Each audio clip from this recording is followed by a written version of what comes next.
Schadenfreude, everybody must have screamed, ah! He's a sung hero. Little pushy. Are you back from listening to Stairway to Heaven twice? Now, those are just words I looked up on the internet. Unreasonable Down, a podcast about West Virginia University basketball, starts now. Hello. Oh, that was a bit nauseating at the end, right? Oh, but they did it. Hello. From the studio in Nitro, West Virginia, this is Unreasonable Down. It's a podcast about West Virginia University basketball, part of the Basketball Podcast Network. I'm Josh Witt. This is episode 21. Auburn, the Big 12 SEC Challenge, the final challenge, and West Virginia finishes the challenge with a win, 2-0 versus the SEC this year. 2-game winning streak. They hold on.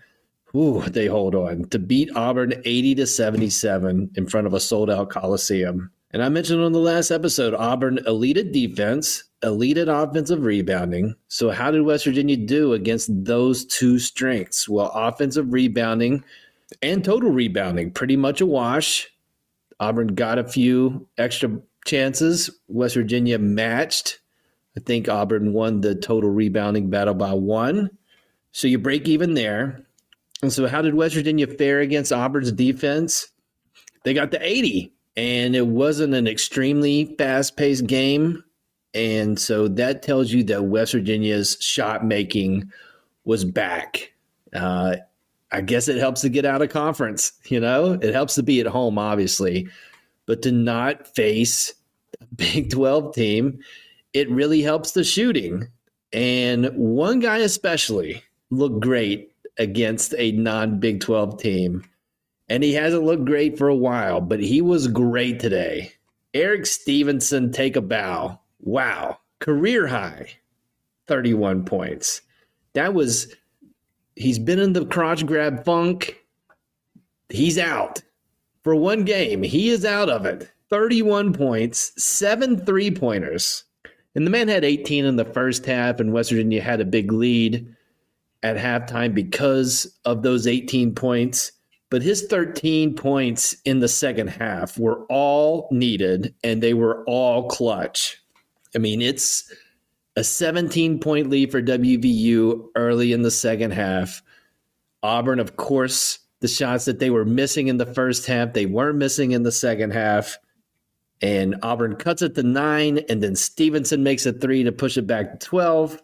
And then later, Auburn trades threes. Joe Toussaint makes 1. Then Auburn makes 1. West Virginia comes back down, and Stevenson shoots an NBA 3, makes it, and a 5-point lead becomes an 8-point lead. And then the two big ones with under 4 minutes left. Auburn, at the last TV timeout, gets an and 1, except they missed the free throw to tie it. So West Virginia up 1. Toussaint finds Erik on the right wing. Cash. WVU up 4. You know, West Virginia, they made their free throws today, but they got some help from Auburn. The guy misses the and 1, and then they're back to the line with a chance to tie. They make 1 of 2. So West Virginia has the ball up 1, taking it out of bounds from the baseline, and Stevenson cuts to the right corner, heavily guarded, jumps with Stevenson as he shoots the 3 from the corner, and it goes in and puts West Virginia up 4. Like, all of these shots where Auburn's making the comeback were critical in West Virginia getting the win today. They needed all of them, and he was there. And then cut to the end of the game, Stevenson, he misses 1 of 2 to make it a little more gut-wrenching at the end. Auburn misses the 3 to send the game into overtime. And West Virginia wins. That's another break, you know? That's another break where you give them a chance and they're able to hold on. And so 31 points, all of them needed, with multiple guys struggling today offensively. And so credit to Auburn's defense. But Trey Mitchell, Emmett Matthews, Joey Toussaint, they were combined 6 for 25 today. That is not a winning ratio. And we got to watch out here. Trey Mitchell, that's single-digit scoring in 3 of the last 4 games. I think he's due to bounce back. Emmett Matthews, 3 straight games with single-digit scoring. just seemed kind of out of it today. Toussaint was good. Like, he made clutch free throws, had that assist to Stevenson. Like, he was active, and he's providing things that are not making shots. And his 2 shots were clutch shots. So credit to Joey Toussaint. Not concerned about him. But we got to watch those guys, because 2 of the 3 are in a funk here. And I hope both bounce back soon. But in that situation, you need Stevenson to break out of the crotch grab slump, and he did it. And he did it in a big way. And he was emotional today. He was hyped up, but it didn't cross the line. It seemed more positive. There was one point where he was yelling in a jump ball situation and got the conversation with the ref, but it seemed like a constructive conversation, and he held it in check, and he is the overwhelming MVP today. Played 38 minutes, great performance by Arm Sleevey Steve. And so, again, Toussaint wasn't a net negative today. He was out there, especially with Kedrian Johnson kind of struggling with foul trouble.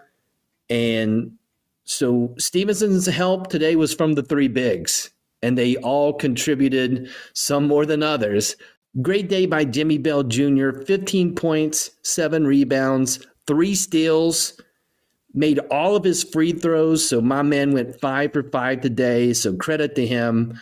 Mo Waggy, he had 2 points. It was a slow motion. It was a slow motion driving layup from around the foul line. And so that was memorable in his 7 minutes. And once again, Trey Mitchell struggling. Huggins goes back to Okonkwo at the 4, and definitely not as offensively gifted as Mitchell, but he was net positive. He played 15 minutes, 4 rebounds, 2 blocks, including a big one against Johnny Broome late. He had 5 trips to the foul line. He made 4 out of 5. So Okonkwo and Bell go 9 for 10. And Smoking Musket has been arguing this. Those guys make some more free throws in some of those early road losses, and West Virginia's in a different situation. But those guys 9 for 10 today, credit to them. The bigs were solid today. And, shout out to the sellout crowd. I mean, Barkley was in the house. He was excited with the comeback. But the Mountaineer fans were out in full force. And just, I think Barkley leaves that impressed with what he saw. I'm sure if West Virginia makes the NCAA tournament, we'll get to hear Barkley talk about his trip to Morgantown. I'll be interested to see if he adds more detail besides what he gave today, which was essentially the only reason I'm coming to West Virginia is because of Bob Huggins. Guy doesn't hold punches, and made it known. This is not somewhere I'm visiting on vacation. I'm coming here strictly for one guy.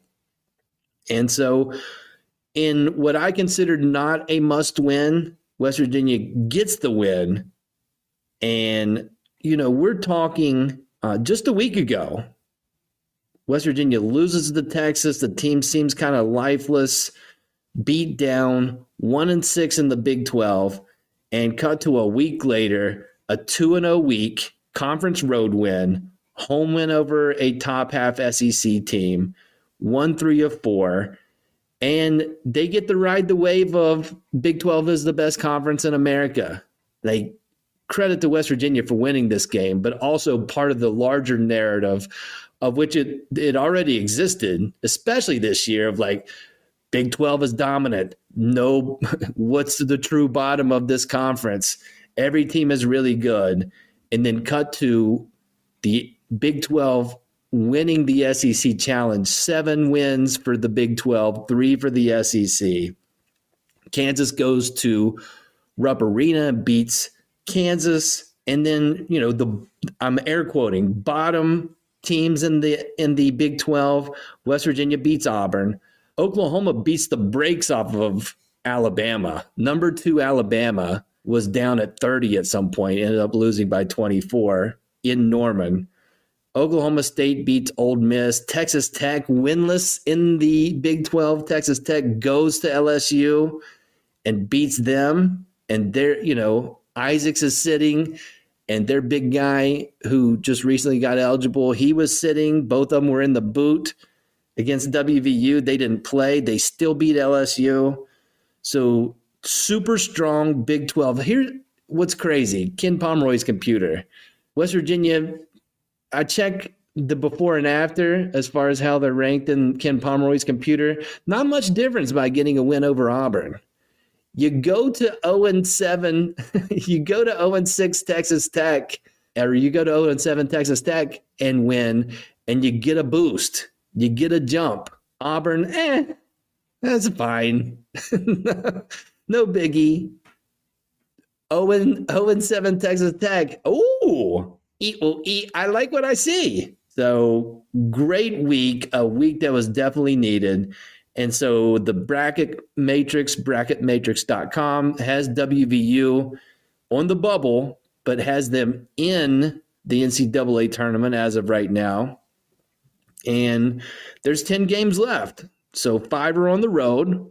And that's the bad news. The 5 road games, they're all difficult and they're all teams above you, but those are all opportunities to try to get another road win in the conference. And then the 5 home games include 3 teams in your arena, as far as in the standings of the Big 12, towards the bottom, I'm air quoting, bottom half. And then you have the other 2 teams who are tied for first, but one of which you went there and took them to overtime and almost beat one of the first place teams on New Year's Eve. So you know where I stand on and just history says West Virginia loses 4 in a row. They're going to have a losing record. Can they be the exception to the rule? Can they break the 4 losses in a row curse this season? If Erik Stevenson is out of the crotch grab slump, it's a possibility.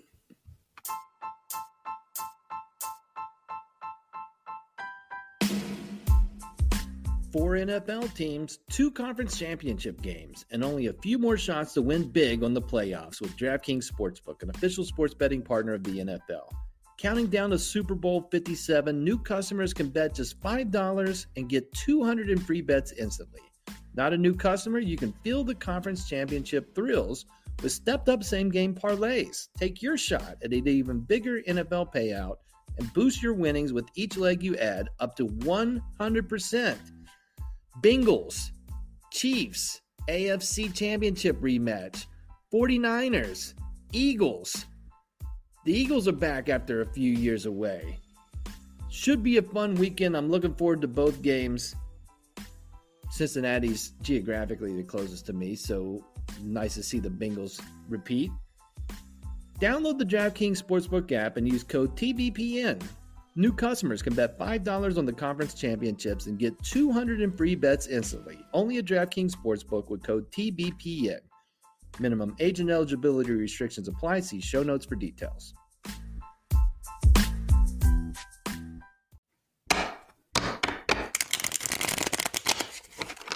Bob Huggins was talking post-game. Hall of Fame coach Bob Huggins was talking about how he got to know Charles Barkley. Charles Barkley went to the fish fry on Friday night, helped Bob Huggins raise $2 million plus to help build a cancer hospital in Morgantown. So fantastic work. Bob Huggins is getting it done with the fish fry. And he brought Charles Barkley in. And post-game, he was talking about how he got to know Barkley through Nike events where they're all together, all these folks under the Nike umbrella, and Barkley and Huggins are playing golf together, They're playing cards together. And can you imagine being in a card game with Charles Barkley and Bob Huggins? That seems unfathomable and daunting. I mean, let me put my cards on the table. I am not a good poker player. Okay. What do you need to have, to be good at cards and to specifically be good at poker? I mean, you got to be smart. Ugh.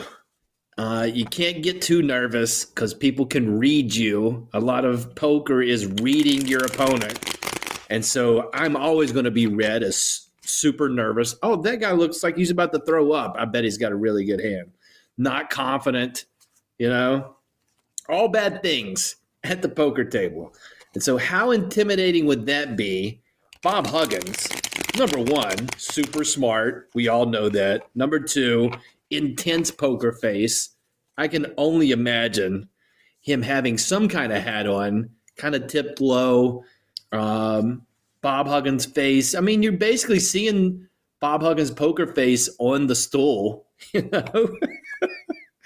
and super intimidating. And because he's a super confident guy, doesn't want to lose. Barkley would be scary at the card table. I think you could read him better, but also I could see Charles Barkley threatening you. Like, if you call, I'm going to slap you. And then he starts laughing, It's like, yeah, Charles Barkley, he's telling a joke, but do I want to find out if he's joking? So that'd be menacing. So it got me thinking. Card table for 5. So let's all play this in our head, and then you're going to have your own answers, and let me know who you've got for the answers here. But we're playing 5-card draw, and you walk up to the card table. You have one of the seats. The other 4 seats are filled with guys from the Huggins era at WVU, coaches and players. Which 4 guys would you, if you saw them in the 4 seats, would say, you know what? I am not leaving with my money. I'm leaving empty-handed. Might have a good time, but definitely not winning tonight. I'll let you think about it while I tell you who my 4 are, and I've already given you an idea of who one of the seats is going to be. I think Bob Huggins, I have him as an excellent card player, excellent at poker for the reasons given. Off topic. Shout out to Bob Huggins. I swear, and I didn't bring this up on the podcast when it happened, but one of these midweek press conferences, I swear I think I saw Bob Huggins with one of those like flossers. You know what I'm talking about? Like it's a plastic thing with a little piece of floss in between the 2 prongs. I feel like Bob Huggins came to a press conference with one of those tucked in his ear. I'll try to find that and put it on the internet. Did you notice that? Is that a thing? Is that an a older person thing? Has that replaced the toothpick for? And we all know somebody who's toothpick guy or woman, but have we replaced it in 2023 with the flosser? Because I swear I think I saw Huggins do that. In my opinion, a little gross, tucking that behind the ear, but the toothpick is gross too. I mean, because you're actually typically having that in your mouth. So anyways, at the card table, I have Huggins with the cap kind of lowered so you can barely see his eyes, and also in his ear a flosser. So he's got 1 seat. Another seat, I have Darius Nichols under the idea of great poker face, right? Like ultimate poker face of any guy from the Huggins era. Also, Darius Nichols at the table, the quiet one. There's always a quiet one, not really, like laughing with the jokes and stuff, but kind of keep him to himself. But you look at the end of the night and he's got all the chips. You know what I mean? Also picture Darius Nichols like, hey, guys, let's have another round. And Darius Nichols gets his round and he either fake sips it or he does like the acts like he's taking it back, but also dumping it in the floor. You know what I mean? Like being sneaky on that, like all these suckers getting inebriated. I'm going to have sound mind. So I've got Darius Nichols at the 2nd seat. Third seed, I got Truck Bryant. Truck Bryant at the card table. You know he's the life of the table, right? I imagine Truck Bryant is kind of reckless playing cards. You know what I mean? You always think he's bluffing. Like, he presents himself as like, we'll see what happens. You know what I mean? Like, very loose at the table and bluffs a lot. But you never get it right. When you think he's bluffing, he's got a good hand. When he shows you he's bluffing, he's obviously giving you a hard time about it. So, life of the table. I mean, it's the one guy that if I see, I might just turn around. Like, but on the flip side, I'm going to have a great night. If I'm playing cards with Truck Bryant, I'm going to be poorer. But the most intimidating of my four is Truck Bryant, but also in a non-threatening way. Like, we're having a good time with Truck Bryant. And then the fourth seat that I came up with, Andrew Gordon. Remember Andrew Gordon? One season with WVU, transferred to, I think, Louisiana Tech. Is that right? A Louisiana school. I don't know how to explain this one. I just have a feeling that Andrew Gordon would be good at cards. And that's just, it's just a feel on this one and worthy of the fourth seat.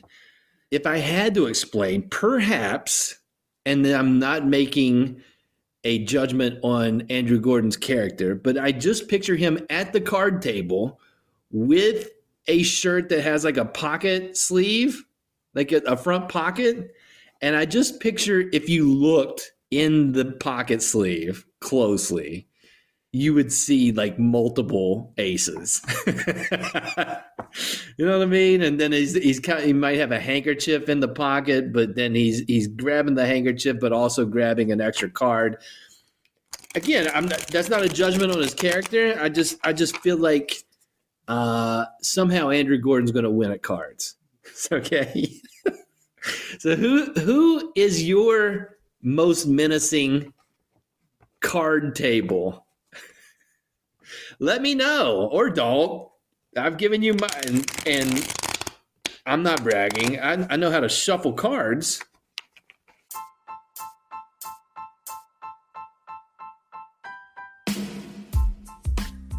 This episode of Unreasonable Doubt is sponsored by Freeman Sports Cards and Collectibles. You know how it works. Call 304-416-3631. Here's a sample call that you could make to Freeman Sports Cards and Collectibles. Hello, Freeman Sports Cards and Collectibles. Hi, I'm Josh Witt. Guess what? I've got Voltron, all of the Voltron, all put together, and I've got the individual pieces. Do you want it? Great. And you'll give me cash? See? And seen.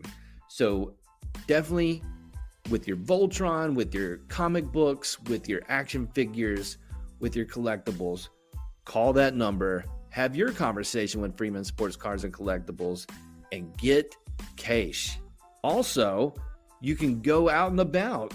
February 3rd through the 5th, Parkersburg area, Grand Central Mall. Freeman Sports Cards and Collectibles will be having a card show and collectible show. So they'll be there at the Grand Central Mall. Be with them February 3rd through the 5th. Check out what they have.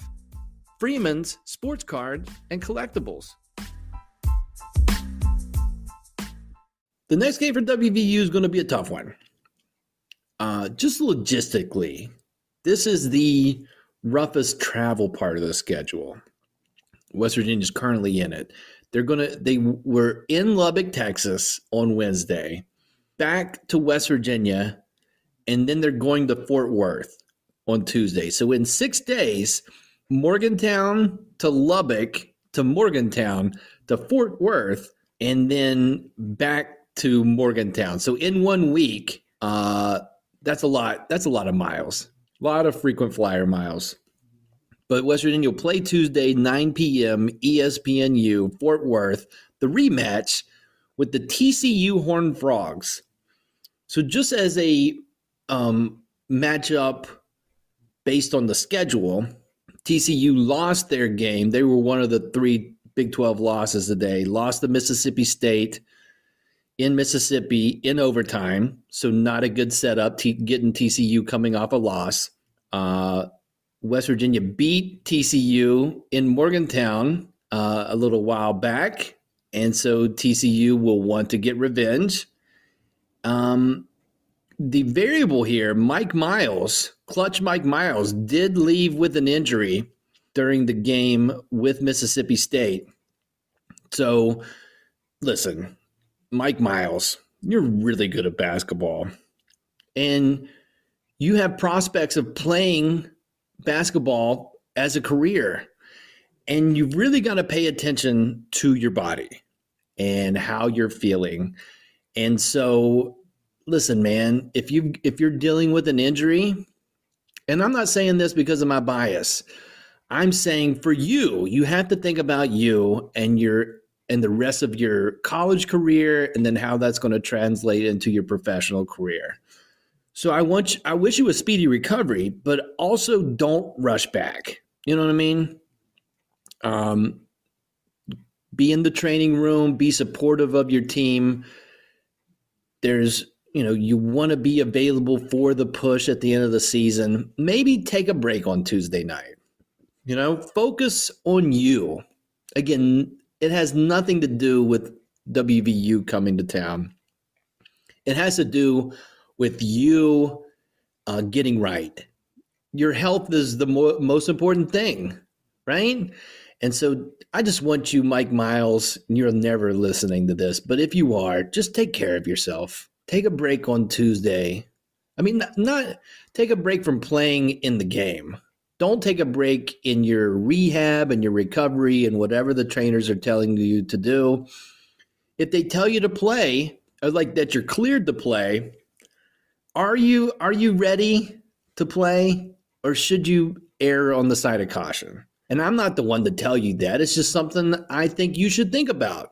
And perhaps after you've thought about it, maybe wait for the next weekend game. And maybe take a break on Tuesday. If Mike Miles listens to any of that, then that helps WVU's cause. But also West Virginia's been in these spots where the other team is at home, missing a key player, and West Virginia is unable to take advantage of that. So I don't have the specifics. I'll work on that. I just have that in my mind of, ooh, we've got a chance. So every road game in the Big 12 is tough. Revenge game. TCU coming off a loss. But if Mike Miles is taking care of himself and being super cautious with his leg injury, then selfishly for WVU, that might help their opportunity in Fort Worth. That's it for this episode of Unreasonable Doubt. Listen on all the platforms or just pick one. Apple Podcasts is a good one. Another one, YouTube. Until next time, I'm Josh Witt. WVU for the 22-23 season, they have 13 wins and they have 8 losses.